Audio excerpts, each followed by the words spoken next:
Hello and welcome to Brainy Gardener. Today it is all about how to grow and care for the Venus flytrap. Venus flytraps are carnivorous plants that live in wet, acidic soil. They're native to the bogs of North and South Carolina in the United States. People cultivate it because it eats flies and not because of how it looks. The plant has a unique trapping mechanism, consisting of two hinged leaves with trigger hairs on their inner surfaces. When an insect touches the hair, the two halves of the leaf swiftly close together over it. The inside surface of each half has tiny little teeth, or fine protrusions, which secrete a clear fluid that immobilizes the prey by dissolving its soft parts. These plants are known to eat insects as big as themselves. These plants can be difficult during their dormant season, which lasts until just before spring. It doesn't require more maintenance than most other houseplants, but it does have specific conditions to be met to grow well. Venus flytrap does best in direct sunlight. They need at least 6 hours of sun a day to stay healthy.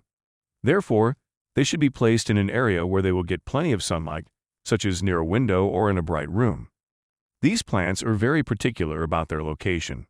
The best option would be to grow them in bog garden, replicating their natural habitat in North and South Carolina. Alternatively, they will do well on a patio or on a porch where they can get plenty of sunlight. Finally, place indoor plants near a window to allow some direct sunlight. If none of these options are available, you can also use a Venus flytrap terrarium to grow them in a controlled environment. These plants need plenty of water. They will do well when placed in a tray full of water. Indoor plants should be kept constantly moist. Try to avoid watering your plant with tap water, as this can contain high levels of harmful chemicals. Instead, try using distilled or rainwater. Venus flytraps grow in the wild in wet and acidic soil. The optimal temperature is in the range of 50 to 75 degrees Fahrenheit. In autumn, you can prepare them for winter by keeping them in a location of about 4 to 5 degrees Fahrenheit. These plants love humidity, the more the better. Achieving this shouldn't be a problem if you live in an area with humid summers. But if your summers are dry and you want to maintain your plant's ability to take up water through its leaves, you may need to use a humidifier or set the pot on pebbles that can hold moisture. You can also use a Venus flytrap terrarium to control the humidity. The Venus flytrap is among the rare few plants that don't require fertilizer. Instead, the insects it catches using the infamous leaf traps are all the feed it needs. So, instead of fertilizers, move the plant outdoors once in a while to let nature run its course. The quickest and most reliable way to propagate the Venus flytrap is by division. Early in the spring, a mature plant will start to sprout new offshoots. Use pruners or a sharp knife to remove them, making sure to get the roots as well. The fresh peat-based growing mix should be placed into pots that are at least 6 inches deep and 4 to 5 inches wide. Make a hole in the pot center. Plant the offshoots in the holes. Water them well and keep the soil evenly moist at all times. Place the pot where it will receive indirect light. If you want to propagate it by seeds, take the seeds from the plant's flowers. You will get about 10 to 15 tiny black seeds that you can germinate.